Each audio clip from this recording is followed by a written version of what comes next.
অসংখ্য পাঠক, পাঠিকা, শ্রোতা, দর্শক, শুভানুধ্যায়ী ও বিজ্ঞাপনদাতাদের শুভেচ্ছার ভালোবাসায় ভর করে 1, 2, 3 এভাবে 13তম বর্ষে পদার্পণ করল দক্ষিণ বাঁকুড়া দর্পণ।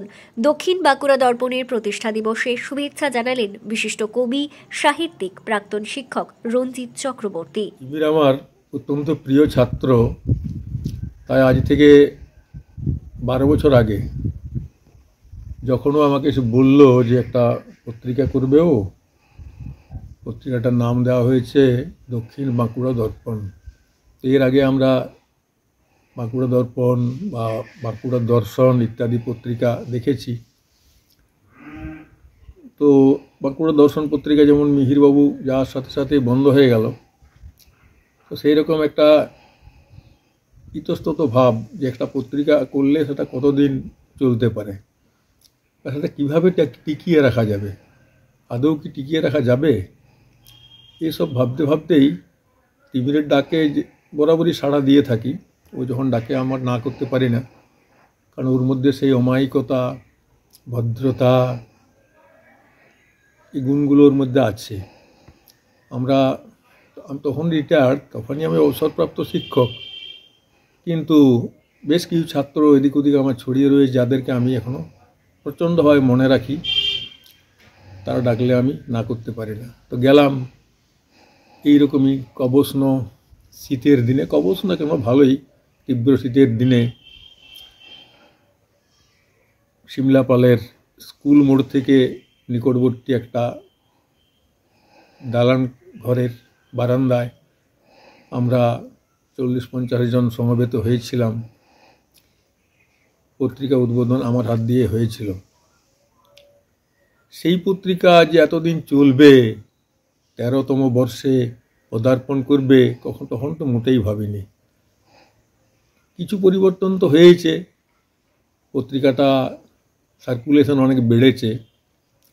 প্রিন্ট মিডিয়া বা ছাপা পত্রিকার জায়গায় অনলাইন যে ডিজিটাল পত্রিকা, সেটা এখন খুব বেশি প্রসারিত হয়েছে। তিমির কেবল একমাত্র ব্যক্তি যে এই পত্রিকার কর্ণধার, সে বাদ দিয়ে আরও অনেক পার্শ্বচর, সহযোগী ইত্যাদি যারা ছিল তাদের অনেকেই সুরিটরে গেছে। সেদিনের উদ্বোধনী দিনে সুব্রত চক্রবর্তী ছিল কবি এবং সাহিত্যিক, সেও আর এখন আমাদের মধ্যে নাই, তাকে আমরা হারিয়ে ফেলেছি। যে সংবাদ রচয়িতা, তো আমি জানি তিমিরই সংবাদ রচয়িতা, জানি না আরও দু একটা অন্য কেউ করে থাকে কিনা। সংবাদ রচয়িতার ভূমিকা হোক, সংবাদ পাঠিকা অন্যজন ছিল, তারা বদলে বদলে যাচ্ছে। তো তারা কিন্তু সবাই নিজের দায়িত্ব বেশ যোগ্যতার সঙ্গেই পালন করে এসেছে এতদিন। আমরা মুগ্ধ হই এবং ক্রমশ আমাদেরও বয়স বাড়ছে। 78-এর ঘরে এখন পা দিয়েছি। এখন তো দূরে দূরে গিয়ে সংবাদের যে স্থানগুলো, যেখানে সংবাদটা ঘটে, সেখানে যাওয়ার ক্ষমতা আমাদের নাই। মানুষজনের সঙ্গে মেশামেশি ক্রমশ সীমিত হয়ে আসছে। তাই আমাদেরকে খবর জানতে গেলে এখন তিমিরের যে অনলাইন পত্রিকা, ওটা আমি নিয়মিত দেখি এবং ওখান থেকে আমাদের স্থানীয় খবর, দূরবর্তী খবর, সমসাময়িক খবর, গুরুত্বপূর্ণ খবর সবই আমরা ওখানে পেয়ে যাই। সংবাদের অনেকটা চাহিদা তিমিরের এই দক্ষিণ বাঁকুড়া দর্পণ পূরণ করে। এখন আর সেভাবে সহযোগিতা করতে পারি নাই, নিজের পারিবারিক সমস্যার জন্য খুব বেশি এদিক ওদিক যাওয়াও হয় না। তো এখন এই আমরা শুয়ে বসে কাল কাটানোর দিনে এরকম একটি অনলাইন পত্রিকা পেয়ে আমরা ধন্য হই, মুগ্ধ হই। তাছাড়া একটা সবচেয়ে বড় বৈশিষ্ট্য হলো এই পত্রিকাটির, এর সব খবর টবরগুলো নৈর্ব্যক্তিক, মানে নিউট্রাল। মানে তিমিরের নিজস্ব কোনো রাজনৈতিক চিন্তাভাবনা আছে, সে আমরা একটু আধটু জানিও ব্যাপারটা, কিন্তু সেটাকে সে আড়ালে রেখে প্রত্যেকটা খবরকে পুঙ্খানুপুঙ্খরূপে বিশ্লেষণ করে সমস্ত দলমত নির্বিশেষে সবাইকে গুরুত্ব দেওয়া হয়।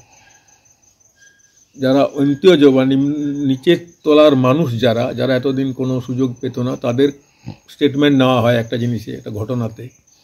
রাজনৈতিক কোনো সংবাদ করলে সে দুপক্ষকেই জোড়ায়, এরা কি বলছে ওরা কি বলছে, তার মধ্য থেকে ওরা শ্রোতাদেরকে বলে যে আপনারা ঠিকটা বুঝে নেন। মানে ওরা নিজেদের কোনো বক্তব্যকে আরোপিত করে না বা কোনো একটা বিশেষ দর্শনের প্রচারও করে না, যে জন্যে সব দলের মানুষই পত্রিকাটাকে আন্তরিকতার সঙ্গে গ্রহণ করেছে এবং চলছে। এবং আমরা আশা করব যে তিমিরের শ্রীবৃদ্ধি হোক, তিমিরের পত্রিকার শ্রীবৃদ্ধি হোক, এই বাঁকুড়া দর্শন সর্বত্র ছড়িয়ে পড়ুক, সমস্ত বুদ্ধিজীবীরা যাতে এই পত্রিকাকে লালন পালন করে, একে উৎসাহ দেয়, একে মদত দেয়। আমরা এখন 13তম বিংশতিতম দিবসে যদি বেঁচে থাকি, তাহলে তখন তিমিরকে আরও দুহাত তুলে অভিনন্দন জানাবো, তিমিরের দীর্ঘায়ু কামনা করি।